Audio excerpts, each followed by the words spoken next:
దేవునికి స్తోత్రం. మన ప్రభువును రక్షకుడైన యేసుక్రీస్తు నామంలో అందరికీ ఉదయకాల శుభములు తెలియజేయుచున్నాను. ఈరోజు దేవుని వాగ్దానము ద్వితీయోపదేశకాండము 1వ అధ్యాయము 36వ వచనము. అతడు పూర్ణ మనస్సుతో యెహోవాను అనుసరించును గనుక అతడు అడుగుపెట్టిన దేశమును నేను అతనికిని అతని సంతానమునకును ఇచ్చేదను. ఇక్కడ దేవుడు కాలేబు గారిని ఉద్దేశించి మాట్లాడుతున్నాడు. అతడు పూర్ణ మనస్సుతోటి నన్ను అనుసరించాడు కాబట్టి నేను అతని కుటుంబానికి, అతని సంతానానికి నేను ఆ దేశాన్ని ఇస్తాను అని దేవుడు చెప్తా ఉన్నారు. ఇక్కడ అతడు ఏం చేశాడు? కాలేబు గారు పూర్ణ మనస్సుతోటి, మరి ఒక చోట రాయబడి ఉంటుంది, నిండు మనస్సుతోటి దేవుణ్ణి అనుసరించాడు. కాబట్టి నేను అతనికి సంతానాన్ని, అతని సంతానానికి ఆ దేశాన్ని నేను ఇస్తాను అని దేవుడు చెప్తా ఉన్నారు. దేవుడు ఎప్పుడు కూడా మనం చేసిన దానికి, మనం కష్టపడిన దానికి, అలానే మనం దేవుణ్ణి అనుసరించిన దానికి దేవుడు ఎప్పుడూ కూడా విడిచిపెట్టే దేవుడు కాదు.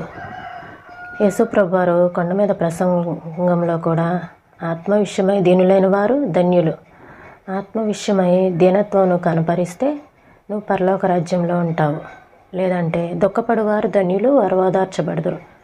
దుఃఖపడుతున్నావా? ఒకవేళ ఆ దుఃఖానికి నువ్వు ఓదార్చబడతావు. అలానే సాత్వికులు ధన్యులు, వారు భూలోకాన్ని స్వతంత్రించుకుందరు. నువ్వు సాత్వికం కలిగి ఉన్నావా? భూలోకాన్ని నువ్వు స్వతంత్రించుకుంటావు. ఇలా ప్రతి ఒక్కదానికి దేవుడు ప్రతి ఒక్కదానికి మనం చేయవలసింది మనం చేస్తే దేవుడు తాను చేయవలసింది తాను చేస్తాడు. హృదయశుద్ధి గలవారు ధన్యులు, వారు దేవుని చూచెదరు.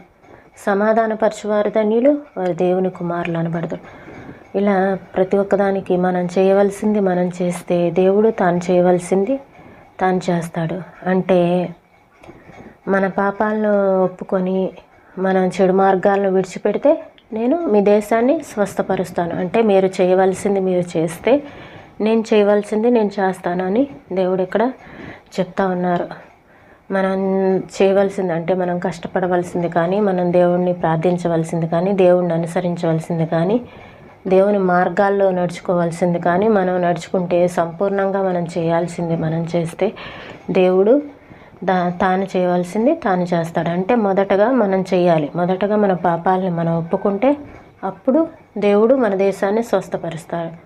మొదటగా మనం దేవుణ్ణి అనుసరిస్తే, నిండు మనస్సుతోటి, మనం పూర్ణ మనస్సుతోటి దేవుణ్ణి అనుసరిస్తే అప్పుడు దేవుడు మనం చేసిన దానికి ప్రతిఫలంగా మనకు అనుగ్రహిస్తాడు. నీ దారికి అడ్డంగా ఉన్న ప్రతి ఆటంకము, చేయటానికి ఇష్టం లేని ప్రతి పని, బాధ, ప్రయత్నము, పెనుగులాటలతో కూడిన ప్రతి విషయము నీ కోసం ఆశీర్వాదాన్ని దాచిపెట్టి ఉంచింది. ఆ పనిని చెయ్యకపోవటము ఆ దీవెనలను వదులుకున్నట్టే. నీ దేవుని అడుగుజాడలున్న ప్రతి ముళ్ళదారి వెంబడించమని ఆదేశించిన ప్రతి కాలిబాట దీవెన మార్గమే. ఈ ఏటవాలు ముళ్ళ బాటలో నువ్వు నడవలేకపోతే నీకు ఆ దీవెనలు దక్కవు.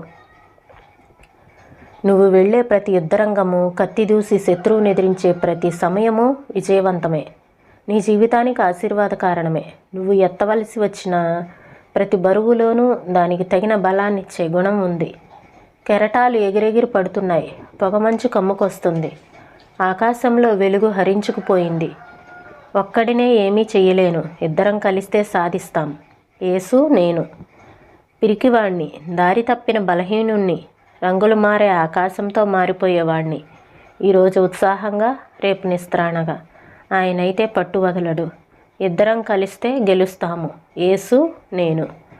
నా జీవిత నావను చెలరేగే సంద్రంలో నాకై నేను నడిపించలేను. నా చెంతను ఉన్నారొకరు, నాతో కలిసి నడిపించేవాడు. ఇద్దరం కలిస్తే నాకు తెలుసు నావను తీరం చేర్చగలమని. యేసు నేను. పౌలు గారు కూడా నా పరుగును నేను కడముట్టించాను, అంటే నేను చేయవలసిన దాన్ని నేను చేశాను, నా కొరకు నీతి కిరీటం సిద్ధంగా ఉంది అని పౌలు గారు కూడా చెప్తా ఉంటారు. ప్రతి ఒక్క వాక్యాన్ని మనం గమనించుకున్నట్లయితే మనం చేయవలసిన దాన్ని మనం చేస్తే, మనం జరిగించవలసిన దాన్ని మనం జరిగిస్తే దేవుడు తగిన సమయంలో మనకి ప్రతిఫలం ఇస్తారు. ఈ మాటలను ప్రభువు మన వినికిల్లో దీవించునుగాక. ప్రార్థన చేసుకుందాం. స్తోత్రం తండ్రి, పరిశుద్ధుడా, ప్రేమ కలిగిన దేవా, నీకు వందనాలు. మేము ఒంటరిగా ఏమీ చేయలేము నా తండ్రి. మాతో మీరుండి మమ్మల్ని నడిపిస్తూ ఉన్న విధానాన్ని బట్టి మీకు వందనాలు చెల్లిస్తున్నాం ప్రభా. స్తోత్రములు తండ్రి. సహాయం చేయండి ప్రభా.